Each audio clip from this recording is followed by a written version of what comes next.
Hey guys, what is going on? Welcome back. What's been going on with you guys? Anything? Man, it's been kind of a little slow on the video game front. Yeah, not a lot of things coming across the wire here that interest me, but I mean there are some things here. God, if I wanted to, I could just talk so much about a lot of this retro stuff. The market is just absolutely flooded with just games and consoles coming out, and after a while it all just kind of blurs together because it's like, I don't know. I mean, is this really any different than anything else we've seen lately? But sometimes it's worth taking a look at. So we're going to talk about at least one of those items today by a company that we all know and love. Some of us, maybe. But I hope you guys are all doing good. I'm doing all right, kind of. It is what it is. Just waiting for spring to get rolling here. It's been nice here.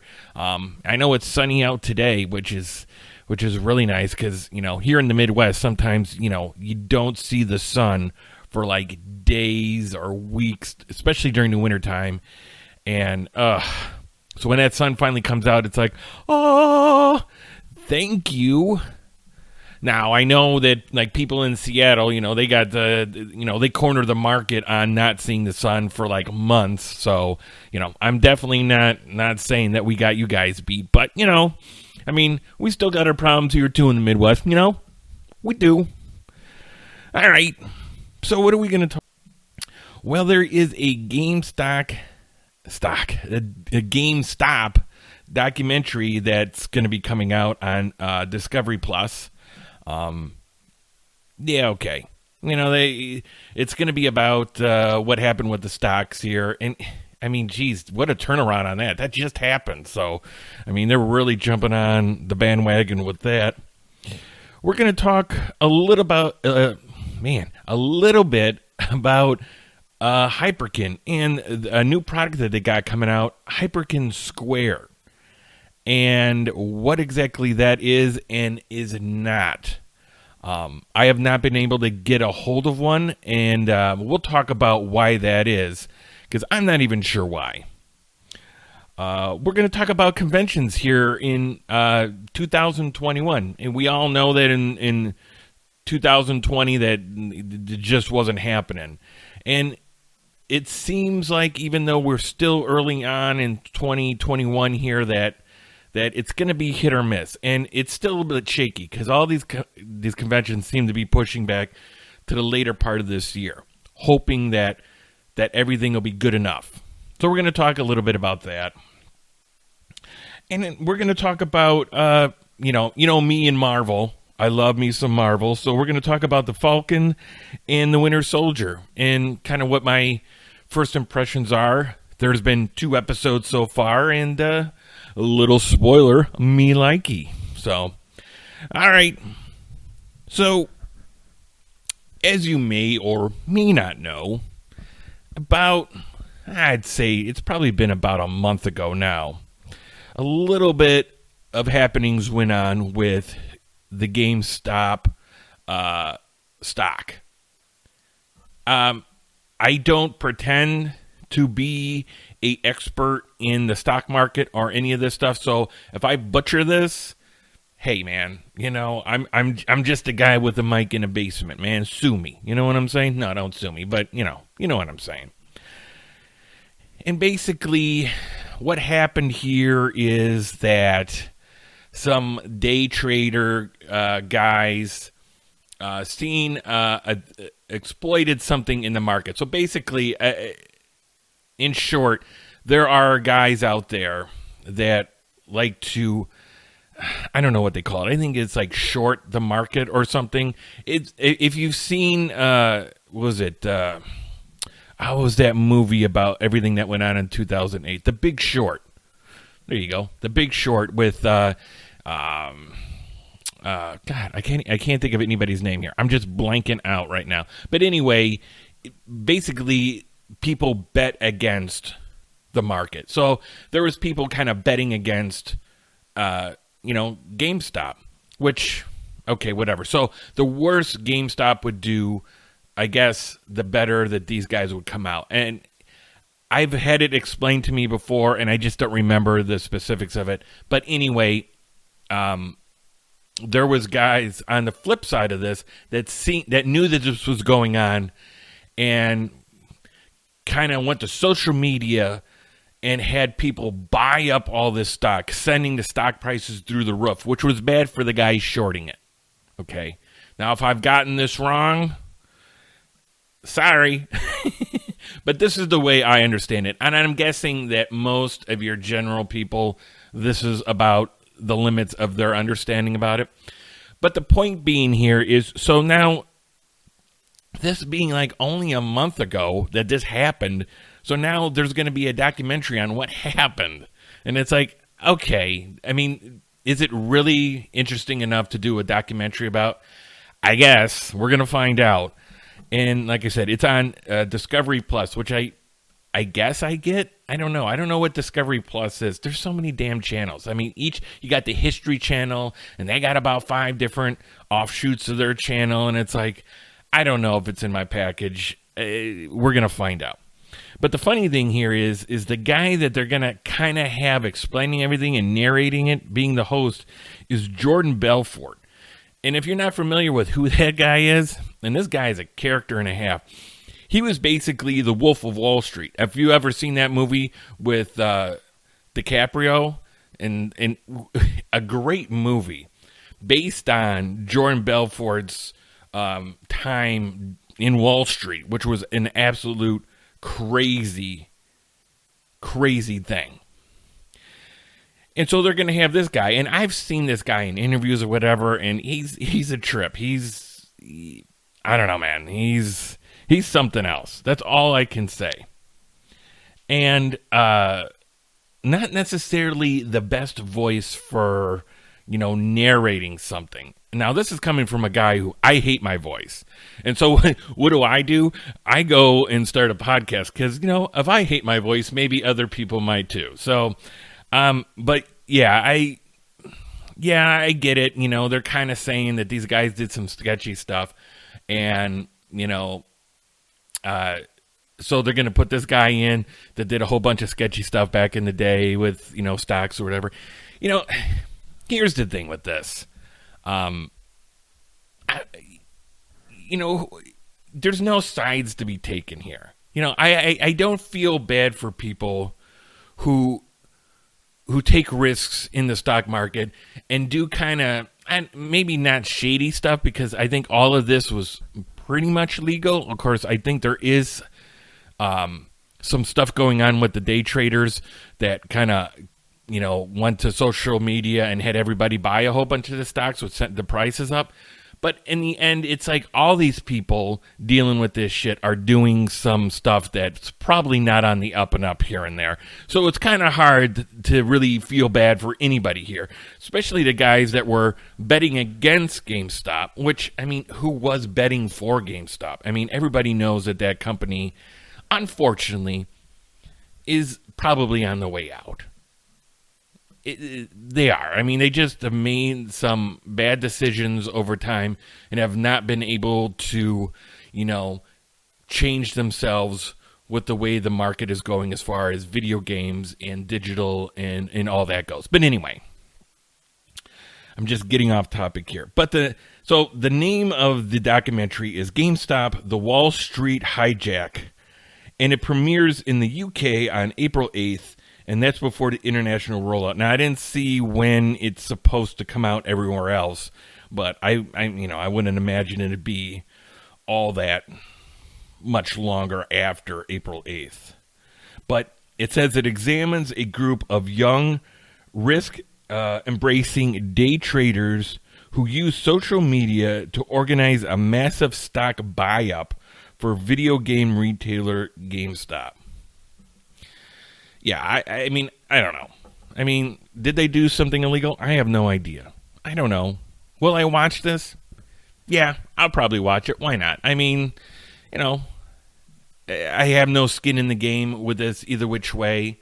Unfortunately, I do get sad when I think about GameStop, because it is, as much as, people in the gaming world like to sometimes dump on GameStop and the choices that they make. It's still, look, if we lose this, now you're going to have to go to Walmart's or Target's or Best Buy, and Best Buy does a little bit of used games there, I think, but I don't really know that you can go in there and sell them your used games. There's not a lot of places outside of maybe localized brick and mortar places that are just, for the certain areas, that actually where you can go in and sell games and get money. Now, I'm not saying that I've ever done it there, because, I always feel like you get zero for what you're bringing in most of the time. But I really think that if and when GameStop goes under, you're going to feel it. Because, look, who hasn't, out of all of us, gone into a GameStop when they've been running 4 for $20 on, PS3 games or Xbox 360 or whatever it is. And to be honest with you, their prices are relatively the same as anywhere else. But the problem is like with any other store that's a brick and mortar store nowadays, you are looking at the problem of the internet and being able to buy this stuff on the internet. Now, the used games, no, you can't really do that you can on eBay, but it's not the same. But going forward here, the way that the video game systems are going now, with the more digital and all that, I really don't see a way that GameStop's going to come out of this, unless they just close all of their brick and mortar stores, or most of them, and become mainly a online store. Which, you see that a lot in businesses. A lot. Especially around here, I've seen. There was a golf store that was open forever, and I golf every now and again. And it was budget golf. It was a cheap golf store.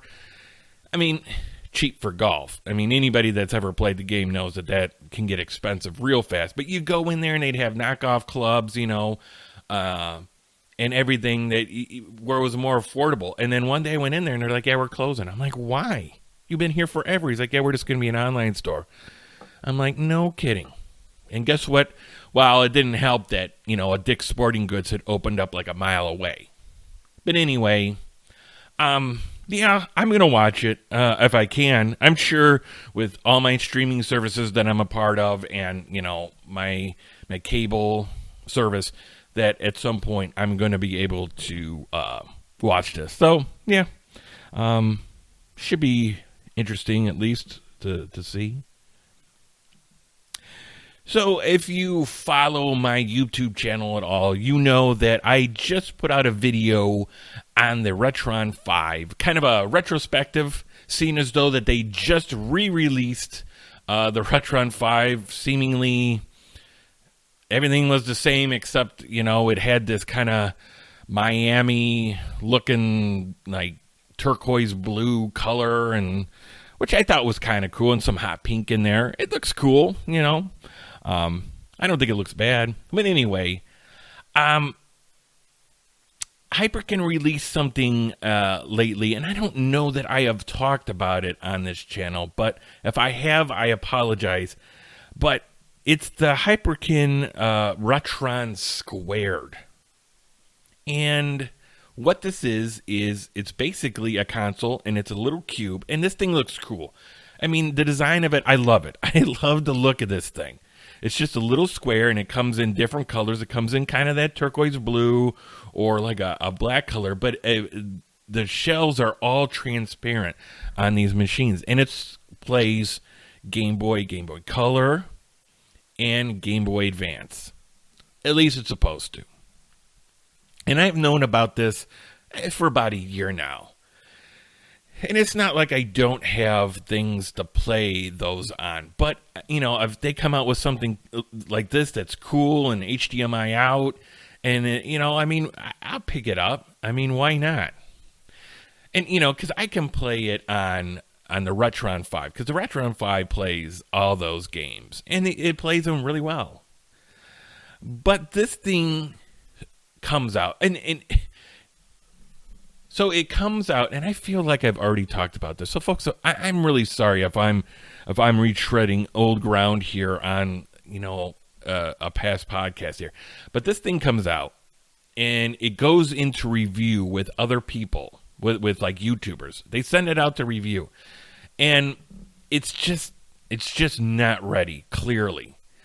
Especially the Game Boy Advance part. The Game Boy Advance it works sometimes, and when it does work, it's really choppy. And this is not from firsthand experience. I haven't been able to get my hands on one, and we're going to talk about that in a minute. But, so, my thing is like, okay, well, why is this thing not working with these games when you have the Retron 5 that you just re-released that plays these games really well? All things considered, I mean, if you haven't tried the Retron 5 out for the Game Boy and the Game Boy Color and Advance, it really does a really good job. And it's one of the pluses to the Retron 5 for at least getting it. And so they release this thing, and all these YouTubers are like, why is this thing being released? Clearly it's not ready. So here's the thing to this. So now they're saying, this is Hyperkin is saying that this is a community kind of thing with the software for people to work on this machine. So basically saying, hey guys, we know that some of this emulation software is not working correctly, but you guys go ahead and fix it. But they're saying it like in a, hey, we kind of wanted to do it this way because, wouldn't it be fun for like you guys to get involved? And it's like, no, it would not be. How about you make something that works and then we buy it because it works? Not, hey guys, we're going to sell this to you, and then you have to figure out how to make it work with this software. It makes me laugh. Because it's just like, who does that with a product? We're going to have you guys figure this out. Screw it. And like I said, I mean, look, the Retron 5, a lot of what was controversial around that system was the emulators that was using it. It wasn't necessarily legal for them to sell a product with them using those emulators in there. Don't ask me how that works. I'm not sure, but that was the big thing at the time. I don't care. I don't understand it, but okay. So my guess is what's going on here is that they wanted to release this thing. They had a good idea here. Let's release this little system that just plays these handheld Game Boy games. But this time, let's develop our own emulators. That's what I'm thinking went on here. Because clearly they're not using what they used on the Retron 5. Otherwise, we wouldn't be having this issue. Because everything ran, for the most part, decent and fairly well on the Retron 5. Look, and let me be maybe a little critical here of Hyperkin, but hey, that's maybe you guys with the Retron 5 cut some corners there and did some stuff that wasn't necessarily on the up and up, and now you try to do something that's all you, and yeah, it's not that easy. But you don't release it. Why would you release this to the public? They actually, on the boxes, from everything that I've seen, it is said that the Game Boy Advance is in beta. That's not done. You know how many people are going to want to buy this thing just for the Game Boy Advance? And you just outed that the whole time. And right away, you give this thing a bad look. Why would you do that? And I know I promised you guys that I wasn't going to complain about stuff, but this just disappoints me. Because this could have been such a great thing. And it still might be in the future. But damn, dude. Come on, guys. Come on. If you have an idea, why are you rushing this to market? Figure it out. And if you can't figure it out, then don't release this. Why are you releasing, a garbage product like this that's not working? And it is garbage because it doesn't do what it says it's going to do. It just makes you look so bad. Look, and I'm gonna get into this a little bit more about Hyperkin here in a minute, and what my thoughts are with their stuff and what they put out, because I do like Hyperkin because they do fill a role in the retro gaming community. Whether you like what they have out there or not, it does fill a role with pricing and availability to products that on the higher end cost more and can be hard to get. Okay. But, that's like with any company, with anything. If something's not ready to come out, then don't come out. I've given a lot of shit to the Miko, television Miko here lately, but, I will admit that, hey, if this thing ain't ready and you got to push it back to October for it to come out and be ready, then that's what you got to do.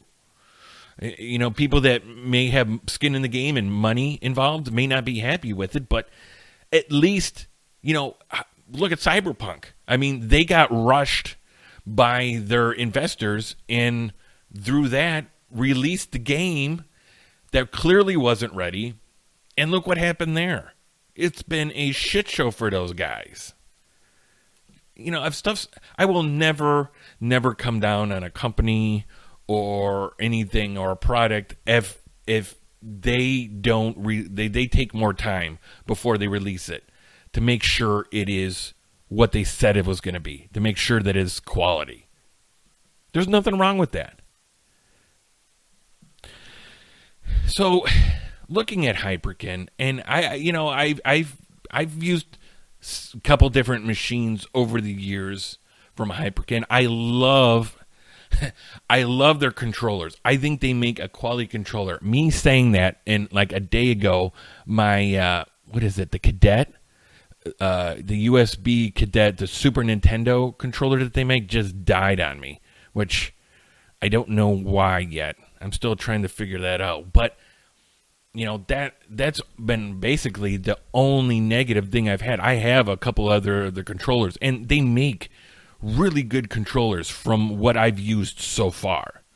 They make a really good 6-button Sega Genesis controller. And I've used one of their Sega Saturn controllers, and I really like that too. So from what I've seen and everything I've heard from other people with their third-party controllers, they're really good. And when you come to their systems, it's not the greatest, but it's not the worst. In my mind, I think they're fine. I don't think there's anything wrong with these things. You have every one of these systems now that's coming out with the HDMI out, and you have your Sega Genesis one, you have your Super Nintendo one, and then they come out with besides the Retron 5, like other ones that include multiple cart systems. They had the Nintendo to Super Nintendo combination one that they've come out, and they come out in different shells, different colors or whatever. The Retron 77 for Atari, which I have, the 2600, which it works really well. It may not be the best thing. Yes, is there a little bit of lag in some of that stuff? Yes. Yes, there is. It is software emulation playing these games. None of this is FPGA. FPGA. Because once you start talking about FPGA, then the price goes up. Because it just is what it is. It's more expensive. The development of it's more expensive. And really, these guys couldn't put together a Game Boy Advance emulator. So you think that they're going to be putting together an FPGA chip for some of these systems? I don't think that that's the company. That's what this company does. But then but all this stuff plays fairly well from the systems that I've tried, that I've owned. Yes, the colors may be off a little bit or whatever. But if you are not looking to break the bank and you want to play physical media, it's a really good company. They have a lot of really cool stuff. They sell a lot of different kind of cords and all this. And I will say I am not sponsored by these guys, but I hear Hyperkin take a lot of flack. And don't get me wrong, a lot of times they do it to themselves, I feel. Because sometimes it feels like with Hyperkin, the old saying, so close but so far. But you got to look at this company and realize this isn't an analog company. You're not getting the, creme de la creme of systems here. And that's fine. Because not everyone is looking for that. Not everyone can afford that. And this company like Hyperkin, love them or not, they bring the retro market to the masses more than a lot of these other companies. And that's why, every once in a while I like to support these guys. And that's why with the Retron Squared I am so disappointed, because it's like, come on guys. It looks cool. It has that little, flattened edge up in the corner there that's kind of like their thing now. Their design on their systems and on their boxes. Come on guys. Just say you can't, it's not ready and we're not going to come out. And another thing that's going on right now with me and Hyperkin, and I read it on a forum, and I didn't really realize, because I haven't tried to buy anything from Hyperkin recently, as far as the consoles go. But here, I don't know if it's all of Illinois or just my particular area, but I can't buy any of their consoles, any of them. It says that it doesn't deliver to our area and that I have to put another location for it to be delivered. And I just don't understand why. And it's weird because it's only their consoles. Everything else that I've tried, like their cords or their what do you call it? Controllers, they'll ship to me. Now, I did send an email to Hyperkin asking them, hey, I've been trying to buy some of your products, because I did try to buy the Retron Squared, and they just released another version of the Retron 77 that comes in like an orange translucent case, which I just wanted it to put on my shelf.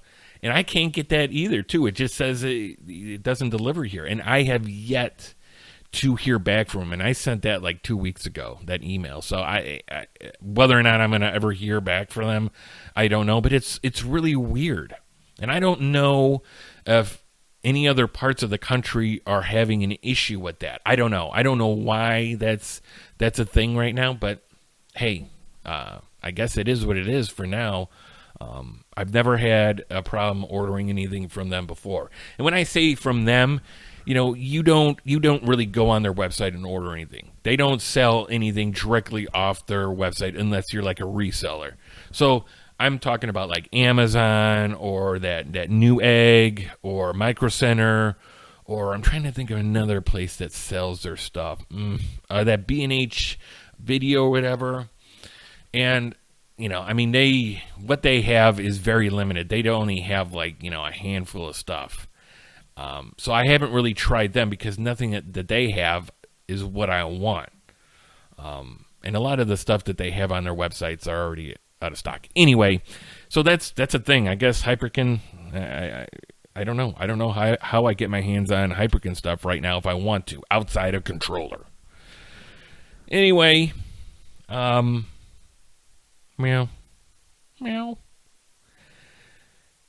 2020, as we all know, was hard on a lot of things out there. And in my world, video game and gaming conventions was definitely one of them, unfortunately. And not surprisingly, look, as soon as this thing kicked off, you were a month into it and you're going, these conventions are going to be a no-go, because they're saying that, you can't have, big groups of people together. And I only go to 2 conventions a year. I go to the Midwest Gaming Classic in Milwaukee, which is a fantastic con. And I go to the Game Con, the Missouri Game Con in was that St. Charles, Missouri, down by St. Louis, and that's usually like in August. The Midwest Gaming Classic is in April, I believe, usually in April. And the Milwaukee one is a lot larger. It's a big convention. The one in Missouri, the Game Con, is not really big, but it's nice. It's a decent size. It's really nice. And it had only been over the last handful of years that I started going to conventions, and I really enjoy. I've met so many great people going to these conventions, and even though you keep in touch with them, seeing them on their YouTube channels or their podcasts, or texting back and forth or calling back and forth, but it's still not the same. But it's no different, I guess, than what how I'm handling everybody else in my life right now over this past year. Unfortunately, there's a lot of people that I just barely ever see anymore, and hopefully sometime this year I will be able to. But that going forward, so like the conventions last year were a no-go. So going into this year, everyone was kind of like, maybe, are we going to do this?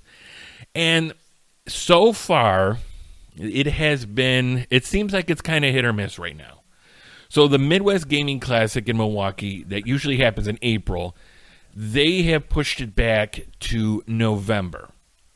They said they don't want to go another year without this happening, but they said we're going to push it back to November because hopefully by November, everything will be good enough.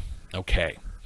And then I just read today that the San Diego Comic-Con, which is like the Comic-Con in the United States, is a go for right now. And that will be also in November, the weekend of Thanksgiving.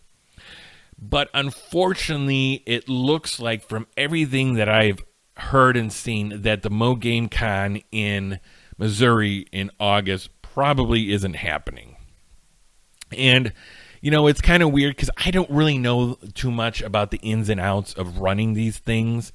But, I do understand that, money's probably put down for venues and there's a lot of money that these guys have to put down. The ones that are running these cons have to put down up front. And I understand that there's probably also some, they have to get insured, because I can't believe that, especially these bigger ones, that it's not going to be expensive, when you put everything together. Oh, and I also forgot that the Portland Retro Gaming convention, the biggest one in the country out in Seattle, or Portland, they canceled as well, and which was kind of surprising that they already canceled so early, because I believe that's like in October, November, somewhere in there. But they were already like, you know what, we just don't know what's going to happen. And, I kind of seen this with the Midwest Gaming Classic last year, because I'd already bought my tickets. When this happened, you forget that it was like, late February, early March when all this COVID stuff hit. And then you're talking, I think it was April when the convention was going down. And I know those guys are kind of scrambling because, it was possible that they were just going to lose their ass with it. And they were really, it sounded like something with the insurance, that it would have to be something that was out of their control, like the government saying that, hey, large groups are an ixnay. And I know those guys were sweating for a while. You could tell, because the one thing about Midwest Gaming Classic is that they communicate really well. And I was really nervous because I was worried that something was going to happen where these guys were just going to lose their ass and not be able to do this ever again. But luckily, the government came in and put a ban on those big groups, and I think, the insurance kicked in. At least that's kind of what I felt happened. Um, yeah, but so we're gonna see. We're gonna see. I don't know. We got till November, and I think that's going to be the only convention I go to. All these people that run these conventions, I give a tip of the hat to you folks. I can only imagine what a monumental task this can be, and just the fact of putting this pandemic on top of it can't be easy. And I don't even know what like the economics of it all is, but I'm sure, it's a pretty thin margin for you guys, because I don't think any of these people are doing a lot of this to make a ton of money. I think they're just doing it for the love of gaming, and and of course I don't know like San Diego Comic-Con. That's a pretty big thing, so that may be a bigger entity than the rest of these guys, but hopefully, we get at least one or two cons in this year, as long as they're safe. And you know what? If they're not safe and it doesn't feel safe, then you know what? It's first world problems. Then we'll come back next year and we'll just do it up even more next year. And I hate to say that because we're only in March right now. We're barely creeping up on April. But you got to be safe. You just have to. Okay. Guys, I love Marvel. I'm a Star Wars fan and I'm a Marvel's fan, and I think that, that whole line of Marvel movies has been fantastic. I know there's people out there that it's just, they, in their words, I've heard, don't like the cookie cutter, Marvel universe. Okay. I mean, hey, there's things that I don't like that other people do, and I don't get it. But I love Marvel. I think they've done a wonderful job. I don't think there's been one movie, as far as these superhero movies, that I didn't like. It hasn't been a fact of do I like it or not. It's just how much do I like it. There's been a couple in there that I'm like, it's okay. If it's on TV, I'll definitely watch it. But now that like the whole Marvel cinematic universe is kind of simmered down a little bit as far as the movies go after Endgame, now we're getting these smaller shows, but shows with a budget, which is really nice. And what's really cool is the one thing I love about the universe is the symmetry, how they keep this timeline going. Because one thing that I have, so many of the franchises that I love are just screwing up like the timelines. And to me, my brain just loves the symmetry and keeping the timeline. Like, it drives me nuts with like Star Trek and what they're doing with Star Trek now. And they're like, wow, now this is an alternate universe. It's like, no, stop it. Stop it, guys. You're messing it up, man. It's not. See? Now I just went there. But anyway, so what I'm getting to here is, so now after we had WandaVision, that's over with. Now we have The Falcon and the Winter Soldier. And I was really looking forward to this. Funny thing is, I thought this was a movie up until like a month ago. I thought it was a movie. And then someone's like, that's a TV show, right? I'm like, what? I'm like WandaVision? And they're like, yeah. I'm like, no kidding. Which is even better, because now you get to follow along for even longer. And so we're going to talk a little bit about this. Spoiler alerts, people. This is definitely going to have some spoilers. I'm not going to give you a play-by-play of the whole thing, but I am going to talk about things that happen in there. So if you haven't watched it yet, you got to turn this off right now. Okay. So basically, this is taking place in kind of the same time that WandaVision is. It's after what they call the blip, about 5 months after that. And what the blip is when when Thanos snapped his fingers and everybody went away, like half the population went away for like 5 years. And then they came back. They call that 5 years the blip, which is kind of cool that, I guess they gotta call it something, for easy reference in these shows. So anyway, and this is, 5 months after. So you get to kind of see how things are panning out, like post blip, you know, and in like you hear about some of the hardships of, you know, half the population coming back after 5 years and reintegrating them into society.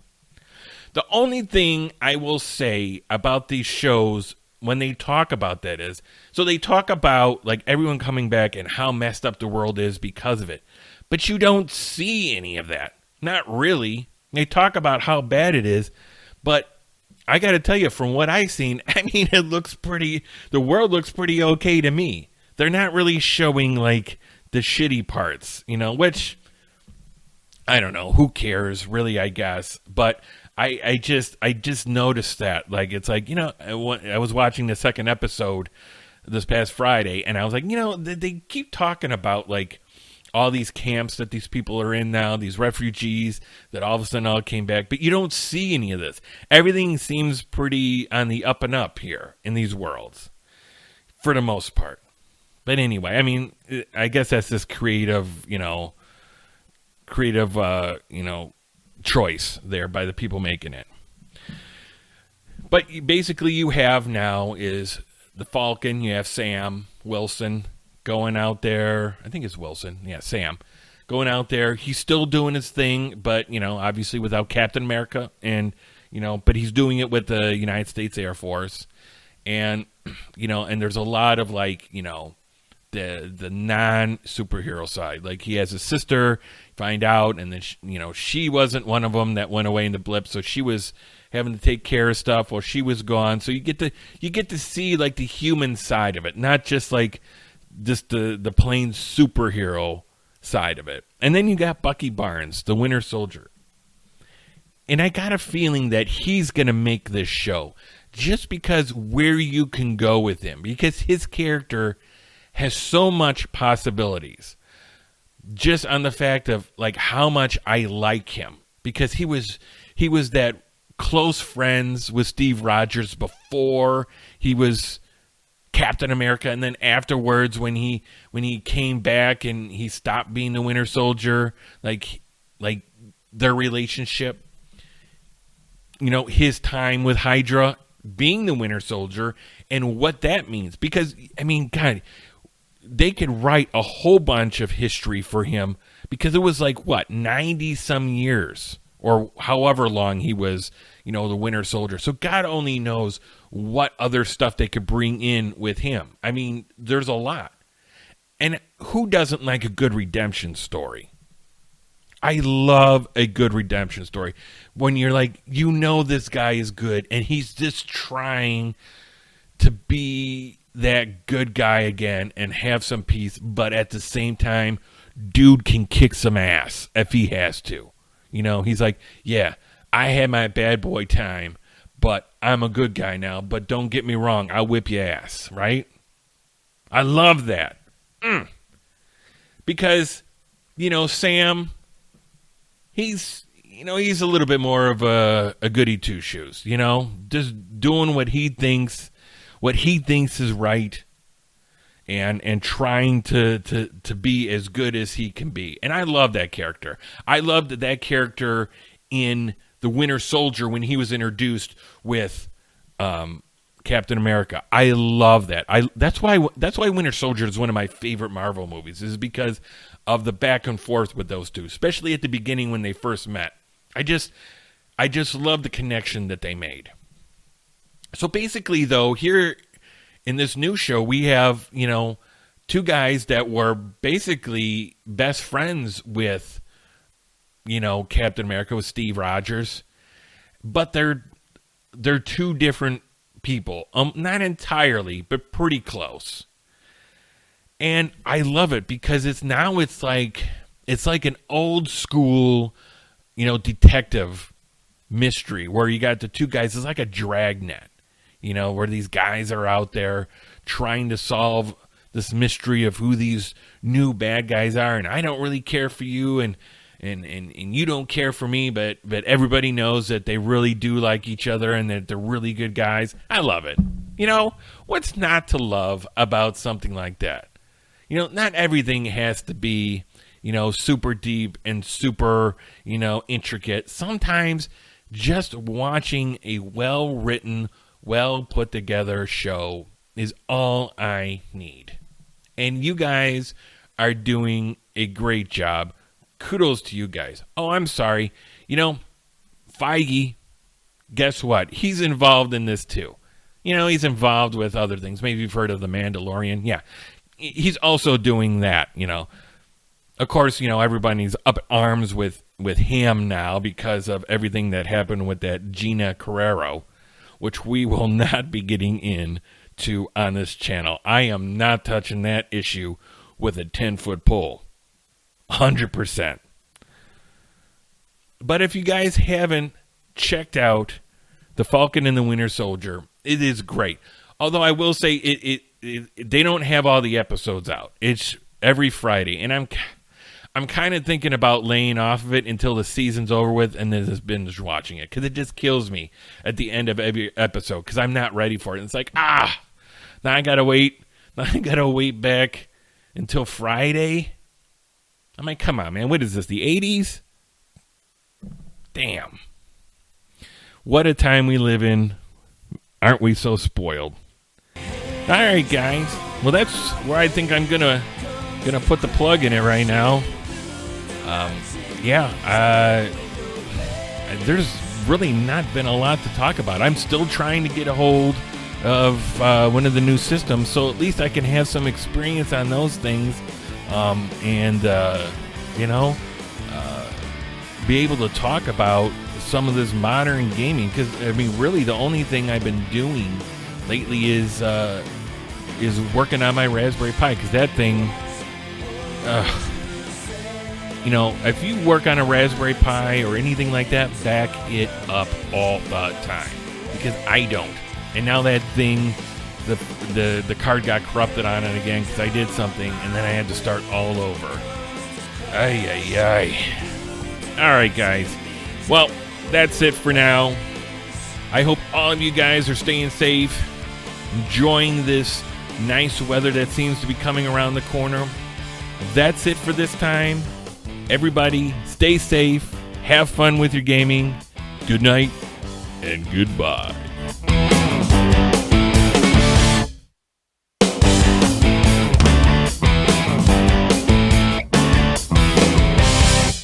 These popcorn's fucking terrible. It tastes like someone jizzed all over it.